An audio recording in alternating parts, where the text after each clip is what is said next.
Hi, Brenton Ford here. Welcome to Feedback Friday number 9, where each week we bring you an analysis of someone's stroke to help you better understand what to look for and how to change aspects of your stroke to make you a better, faster swimmer. Before we start today's episode, I want to let you know about our brand new app, which is available on the iTunes and the Google Play Store. If you like these videos and you'd like to get notified every time we release a new video or a new podcast, then go to the Google Play Store or the iTunes Store in the link in the description below, and you can download the free app, set up your free account, and then you'll get notified each time we release a new video or podcast. So it's just an easy way for you to get access directly from your phone to all of our content that we put out on a weekly basis.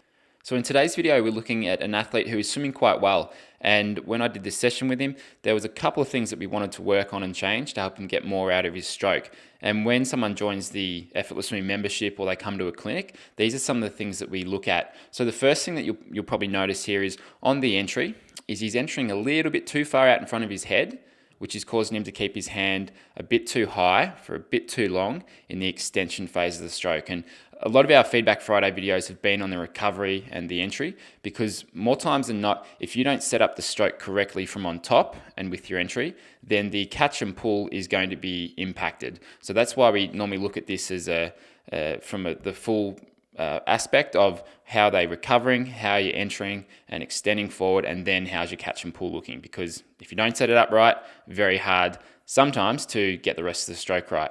So what we worked on, and what he did a pretty good job of doing, is entering a little bit earlier, getting the fingers in first, making sure the elbow's slightly elevated while the fingertips are entering, and then getting the last bit of extension and reach happening in the water.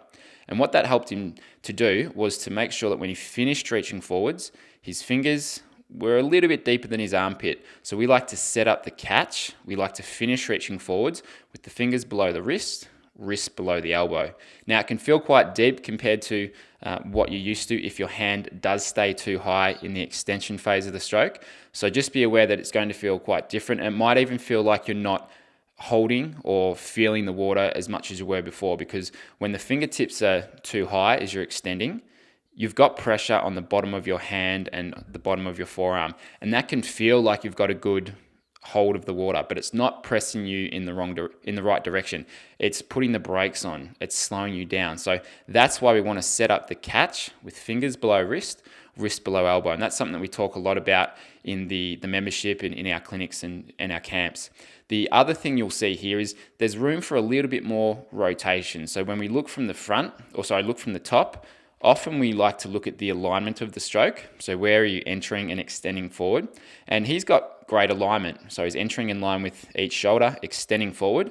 But you will notice that there's just not enough rotation through the torso or through the shoulders. So one thing that we also worked on, and that will come with time, is a little bit more rotation through the shoulders and the body to be able to find a better rhythm in the stroke. Swimming is a little bit like dancing, where you want to find your groove and find your rhythm. And if you're too flat, then it can make you too reliant on your kick or too reliant on your pull, and you don't quite get that integration, or you don't quite get those two things working together. So that's why I like to think of swimming freestyle as rocking from side to side. It's not necessarily swim on your front, it's more swum side to side. So that's the other thing that we looked at doing. You'll also notice with his head position, we worked on getting that down a little bit more. This athlete's a triathlete, so triathletes will generally look a little bit further forward than your typical pool swimmer. But in this case, we wanted him to look a bit further down, get the head slightly deeper. Obviously, that's going to change when he's racing and when you're in the open water and in a squad, you're going to need to look forwards every now and then. But for him, put the head in a little bit deeper, just the crown of his head should be out of the water there. And it'll also get rid of some of that arch in the lower back. So we want to try and keep the back fairly straight, get rid of the arch in the lower back if there's too much of it. And that can sometimes come from making sure that you're looking down far enough and extending the back of the neck. And the final thing, and this is what will probably take the most time to work on, and towards the end of the session, we're able to get the left arm pulling through in a better way. But you can see here from the top how the left hand, the left arm, drifts out a long way in the pull through. And when it does that, you're not necessarily pulling yourself forwards, you're more pulling yourself off to the side. But the most important thing there, when the hand is wider than the elbow, as it's about to pull through past the shoulder, you're not able to engage your lats very well. It's much harder to use those bigger, stronger muscles around your shoulder and your lats in order to pull yourself forward. So when we're swimming freestyle, we want to have that the shoulder blade or the scapula retracted. We want to be engaging the lats, and it's very hard to do that when the hand is wider than the elbow as you're pulling through past the shoulder.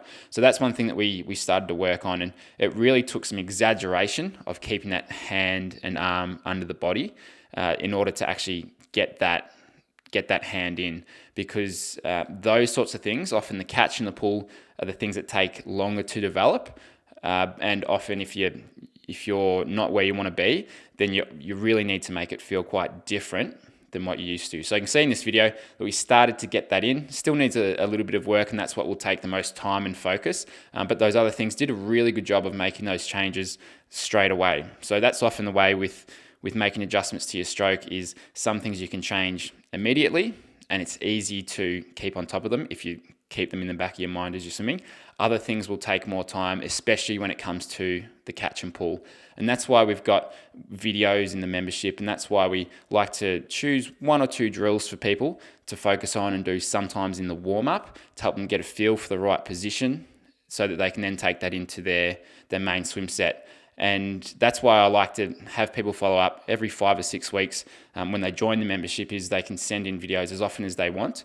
And every sort of 4, 5 or 6 weeks is a good time to add another video analysis, get some feedback, make some adjustments, and then continue improving and changing your stroke. Because once he makes those changes, let's say he makes the change with his head position, gets a bit more rotation, and gets the entry right, then we will look at, all right, what's the next thing to focus on, and where are you going to get the biggest improvement and the biggest gain from now that you've made those corrections. So this has been Feedback Friday number 9. Hope you've enjoyed it. Make sure you subscribe to our YouTube channel or download our new app, which is available in the link below. I'm Brenton Ford. Hope you enjoyed it.